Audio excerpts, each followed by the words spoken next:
shiitake mushrooms happen to both the righteous and the unrighteous. I can ask why this all happened to my dad until I'm blue in the face. I can have thoughts of how unfair this is.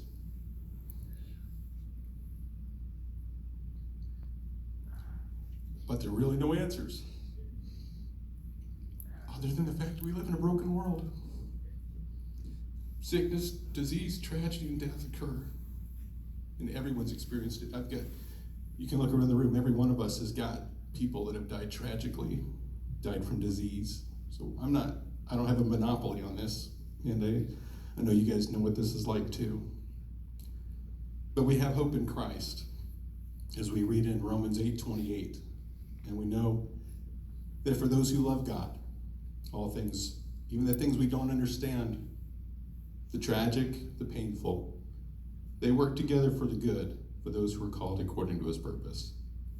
Even though we don't maybe see that good quite yet, we trust, our family trusts, that God is in control. So I did take a few notes today, and I wanted to make sure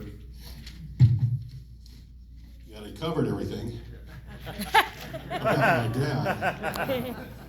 Of course it was on paper. But my dad said this, he says people only have an attention span of about 10 to 15 minutes. And Pastor Troy said I only have about that same time too. So I've got a shorter list.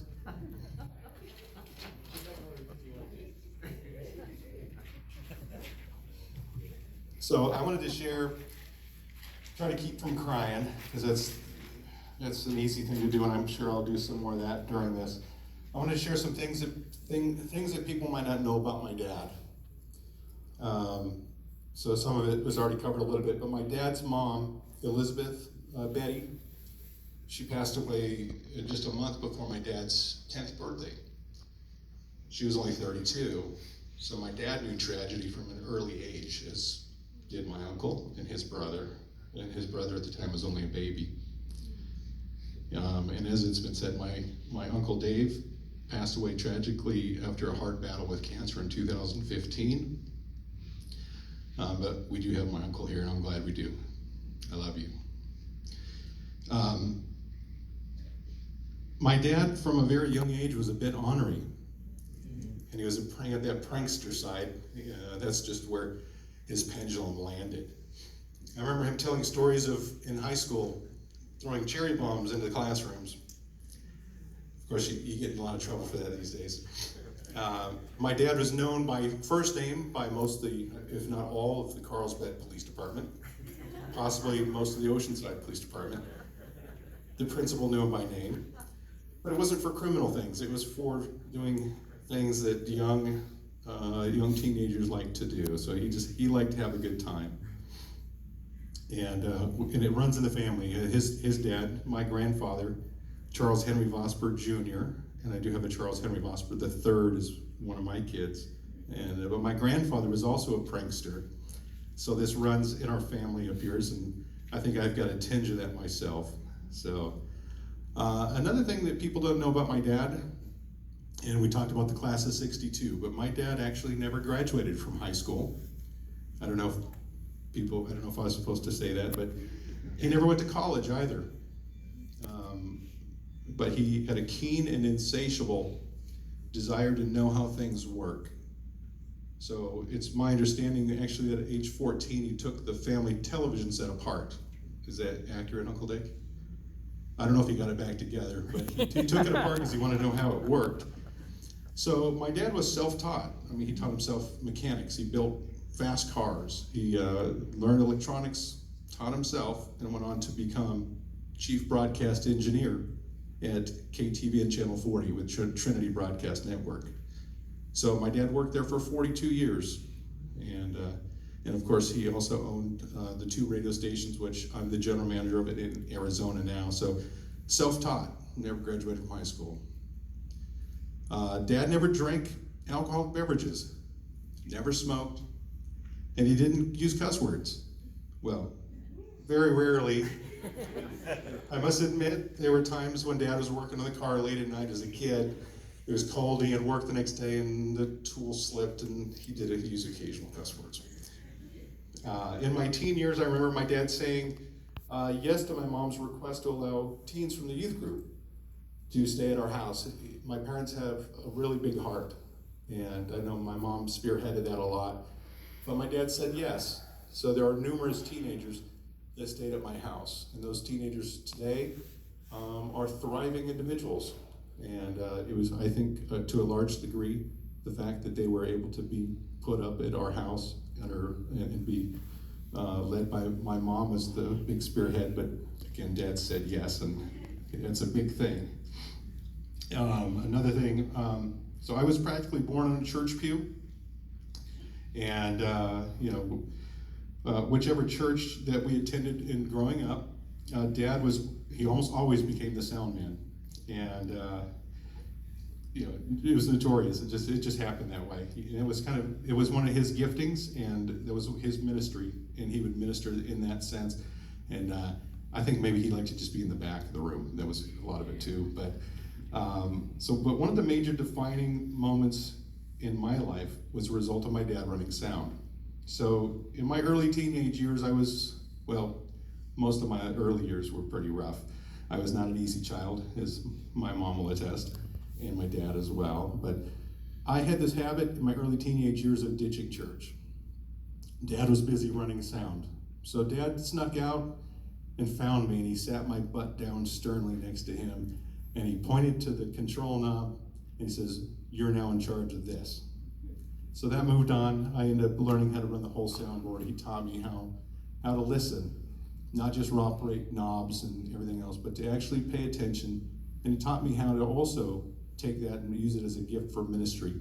It's not just about running a board, it's about paying attention to what's happening and being a part of making what is going on an even greater experience so that the people are touched.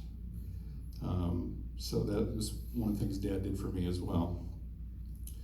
Now during the same era of church ditching, actually a little bit earlier than that, is there anybody in the church, the building today, that was going to Carlsbad Gospel Tabernacle in the late 70s?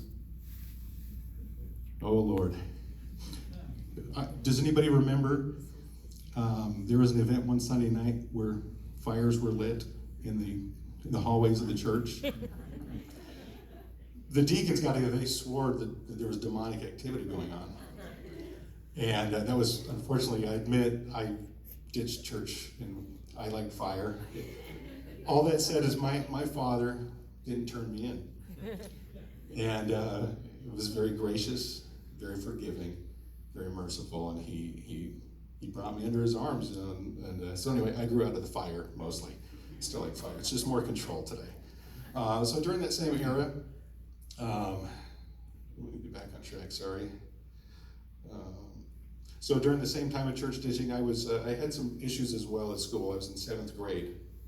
And during my 7th grade year, only 2/3 of the way through the school year, and I already racked up 54 pink slips, numerous detentions. I was getting several D's and F's. I was so bad that the band teacher actually stopped band class and threw me out of his class permanently, which landed me in the vice principal's office, and I had a phone call to my parents. Most parents, what would you do as a parent? You'd get the belt, but my parents chose otherwise. Mom and Dad showed up at the school, and they took me out for a Coke. So from that point forward, my dad invited me to start coming out and working with him on the weekends. So he worked Monday through Friday at TBN, and then on the weekends he was doing freelance radio work. So on that, I would go out with him every weekend almost, and many times with Uncle Dick. And my dad spent a lot of good quality time with me, and that completely altered who I am.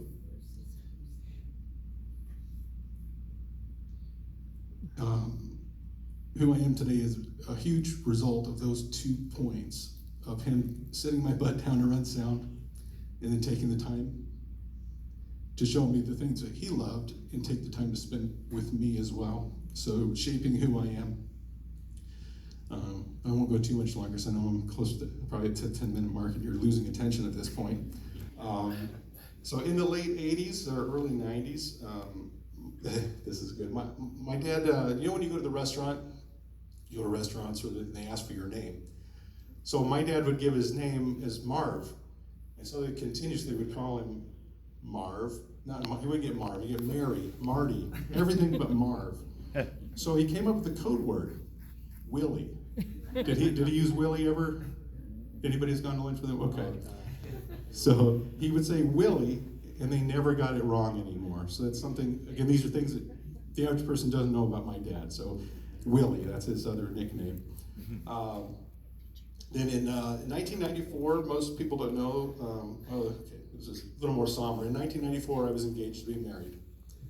And I broke off my engagement to who's now my wife. And my mom, had come to find out, my mom told my dad, you need to talk to your son. And so my dad, after I broke it off, he took me out for a Coke. You're probably seeing the theme with the Cokes. So my dad had to talk with me, and lo and behold, my family exists today. Can I have all my kids stand up? DJ, Kenny, Charles, Mara, Laura, and who did I miss? DJ, Charles, Mara, Kenny. So my 5 kids exist today, and my wife Shemariah here on the front is because my dad stepped in and had a Coke with me, and I couldn't be more proud or more thankful.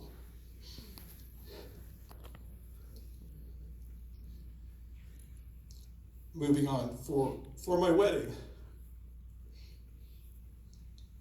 I couldn't think of anybody better to be my best man than my dad.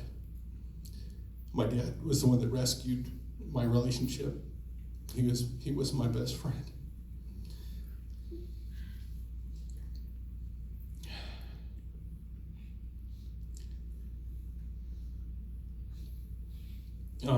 Some of the things that people might not know. So years after getting married to my beautiful bride, Shemariah, and we moved, and my wife had a very, very special relationship with my dad. He meant so much to her. She would cook special foods, and sorry to make you cry, baby. But we had moved our family to Ohio, and when we moved back, I liked it, my wife didn't quite like it. So that was in 1999. When we came back, Mom and Dad said, you can live with us. So we lived with them it was only supposed to be a short time, but then I got injured on the job. And we ended up staying there for almost 3 years, and had 2 more kids. When you have a work injury, you have a lot more time on your hands. And then then a short time after that, so in the housing market, there was a lot of crash. So later on, my folks ended up moving in with us. So from 2015, I think it was, to 2018, my folks moved in with us. So we were very close to Dad and Mom both. And you know how that is, if you can get along with your family for 3 years, you're doing miracle work. And so a very good time. Then we moved all together to Arizona. And so for the past, since we moved to Arizona, for the past 17 years, my dad's been the weekend warrior, working 7 days a week. And so he was working TBN Monday through Friday, and every single weekend was driving to Quartzsite, Arizona to work his radio stations. So my dad's long-term dream has always been to have not only a radio station, but to have his kids work with him. I was the only one he could talk into moving to the desert, and I'm glad I did.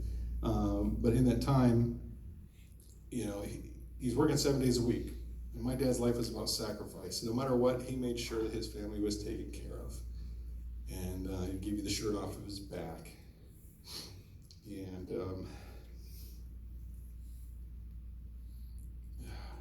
unfortunately, these events.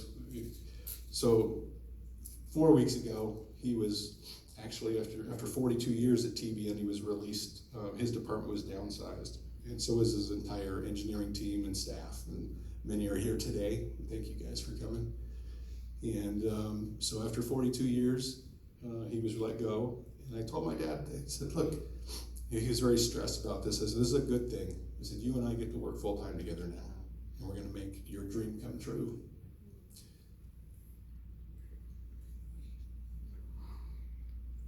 My mom was going to finally get her husband full time. Sorry, Mom. And that dream was cut short. So we'd like to stick with the fun stuff. But those are things, a few of the things that you might not know about my dad. And I know there are many others here that have many other stories from different perspectives. And thank you for letting me share these with you.